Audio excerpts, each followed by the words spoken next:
किसान साथियों नमस्कार। स्वागत है हमारे यूट्यूब चैनल देहाती किसान साथी में। किसान भाइयों, हम आ गए हैं अपने मेंथा के प्लाट पर और आज 8 मई 2025 है। आज देख रहे होंगे धूप बहुत तेज़ है और मेंथा की सिंचाई की जा रही है और मेंथा की फसल हमारी 2 महीने के आसपास हो चुकी है। यानी 10 मार्च को मेंथा की रोपाई हुई थी। आज डेट हो चुकी है 8 मई, 2 दिन बाकी है। 10 मई को हमारी 2 महीने की मेंथा हो जाएगी। तो पूरी जानकारी बताएंगे, विजुअल से बताएंगे कि इसमें क्या डाले हैं और कौन से तरीके से अपनाएं जिससे मेंथा की फसल अच्छी प्रकार से ग्रोथ करे और लास्ट में आपका उत्पादन भी अच्छा निकले। तो किसान भाइयों, जब हमारी मेंथा की फसल लगभग 2 महीने के आसपास हो चुकी होती है तो वहाँ पर देखते होंगे नालियों का जो भराव है, जो गैपिंग है, एकदम से कम हो जाता है।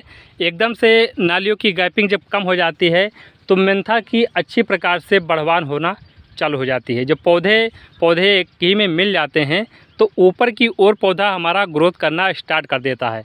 लेकिन यहाँ पर एक सवाल आता है, जिन किसानों की मेंथा की फसल अभी लगभग 35 से 40 दिन के आसपास हुई है और जिन किसानों की मेंथा की फसल अच्छी प्रकार से बढ़वान नहीं कर पा रही है, उसमें बहुत प्रकार के खरपतवार हैं, बहुत प्रकार के रोग लगे हैं, मेंथा पीली पड़ी हुई है और कुछ पौधे वहाँ पर सूख रहे हैं। ऐसा क्या है, क्या उपाय करना है और क्या कारण से मेंथा की फसल की जो पत्तियां हमारी हैं वहाँ सिकुड़ी नज़र आ रही हैं, पूरी जानकारी इस वीडियो के माध्यम से आपको बताने वाले हैं। सबसे पहले किसान भाइयों बात करेंगे मेंथा की आखिर बढ़वार क्यों नहीं हो पा रही है।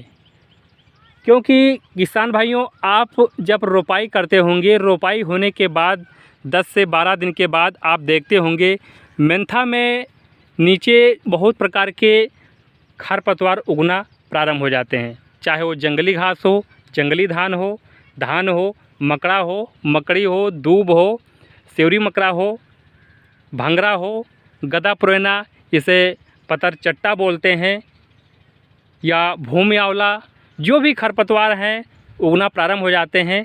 अगर समय पर नियंत्रण नहीं करते हैं तो वे जो हमारे खेत में खरपतवार उगे हुए हैं, अगर वो नष्ट नहीं होंगे तो मेंथा की जो शाखाएं निकलती हैं, जो ब्रांचेज निकलती हैं, उनका विकास बहुत ही कम होता है। ऊपर की ओर मेंथा तो बढ़वार हो जाती है लेकिन नीचे का फैलाव नहीं हो पाता है। सबसे पहले किसान भाइयों, आपको मेंथा में खरपतवार एकदम से नष्ट कर देना चाहिए और इसके बाद किसान भाइयों वहाँ पर जो आप खाद पांच उर्वरक दे रहे हैं उसके संग यूरिया के साथ किसान भाइयों ह्यूमिक एसिड आता है, पाउडर फॉर्म में आता है 98% वाला, और जिंक आती है हमारी, तलवार जिंक आती है, मोनो जिंक आती है, सल्फ़र हमारा आता है WDG का 90% वाला। ये सारी चीज़ें मिला करके आपको खेत में बिखेर देना होता है। इसके बाद किसान भाइयों आपको यहाँ पर पानी लगा देना चाहिए। पानी ऐसे लगाना चाहिए कि खेत में भराव ना हो, और अगर खेत में भराव हो जाता है तो मेंथा की फसल हमारी सूखने लगती है। दूसरी बात किसान भाइयों, मेंथा में जब आप पानी लगा रहे होते हैं, पानी आपको बहुत ही कम लगाना होता है। अगर आप नाला पर मेंथा लगाए हैं तो वहाँ पर विशेष ध्यान देना है आपको। जितने नाले के बाद आपने कटाव को बांधा है उसको ध्यान देना है कि बहुत जल्दी पानी खेत में वहाँ पर पहुँच जाता है। इसके बाद पानी एकदम से बंद कर देना होता है। अगर समय पर पानी वहाँ पर आप नहीं लगाते हैं तब भी मेंथा की ग्रोथ रुक जाती है। और इस समय आप देखते होंगे जो मौसम हमारा चल रहा है, ये एकदम से मौसम चेंज हो चुका है।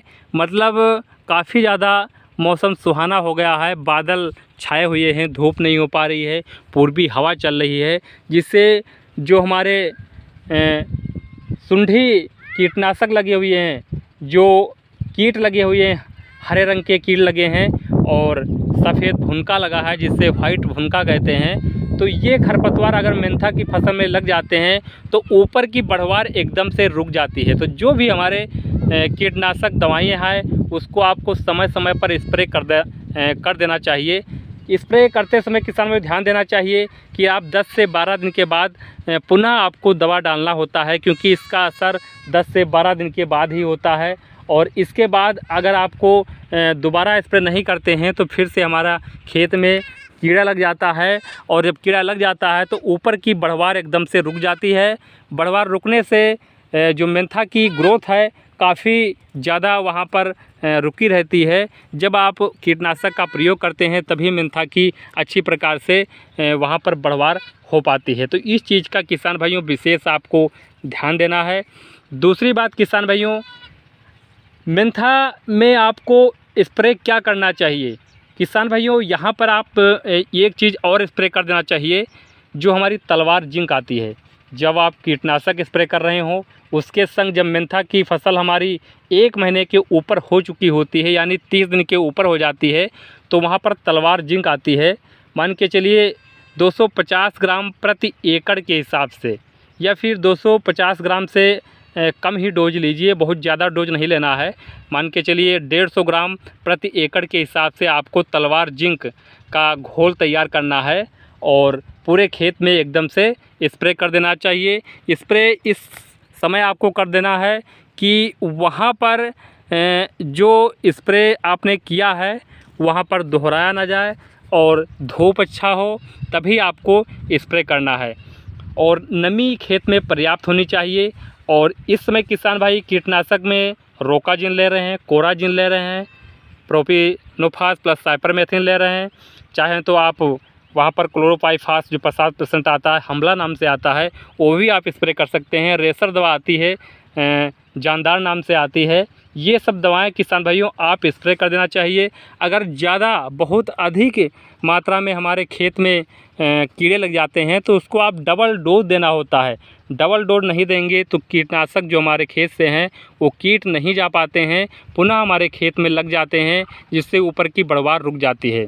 दूसरी चीज़ किसान भाइयों, जिन किसानों की मेंथा की फसल आपको पीली नज़र आ रही है, तो हमारा जो यूरिया आप लेने जाते होंगे इफ़को केंद्र पर, तो वहाँ पर नैनो यूरिया मिलती होगी, नैनो DAP भी मिलती है। तो नैनो यूरिया आपको लगभग 1 एकड़ में 5 बीघे में 1 डिब्बा जो होता है हमारा 500 ml का, वो आपको स्प्रे कर देना चाहिए। साथ में किसान भाइयों किसी प्रकार की कीटनाशक भी मिला सकते हैं। और स्प्रे आपको ऐसे करना है कि वहाँ पर दोबारा स्प्रे नहीं करना है, क्योंकि यूरिया वहाँ पर घोल है, अगर ज़्यादा हो जा रहा है तो ऊपर की पत्तियाँ हमारी जल जाती हैं। तो इस चीज़ का किसान भाइयों विशेष ध्यान देना है। निश्चित तौर पर आपकी मेंथा अच्छी प्रकार से बढ़वार करेगी, अच्छी प्रकार से ग्रोथ करेगी। तो किसी प्रकार की अगर समस्या है तो नीचे कमेंट कीजिए, आंसर देने की पूरी कोशिश करेंगे। जो भी किसान भाई चैनल पर नए हैं उनसे छोटा सा रिक्वेस्ट है कि चैनल को सब्सक्राइब कीजिए। और खेती बाड़ी से संबंधित किसी प्रकार का जानकारी चाहिए, कोई सुझाव हो तो नीचे आप कमेंट कीजिए। आप कहाँ से हैं, आपकी क्षेत्र में मेंथा की फसल अगर होती है तो आपकी मेंथा की फसल में क्या क्या आपने डाला है, कितने दिन की अवस्था हो चुकी है, पूरी जानकारी हम देने की कोशिश करेंगे। नीचे कमेंट कर सकते हैं। तो मिलेंगे अगली वीडियो में। नमस्कार।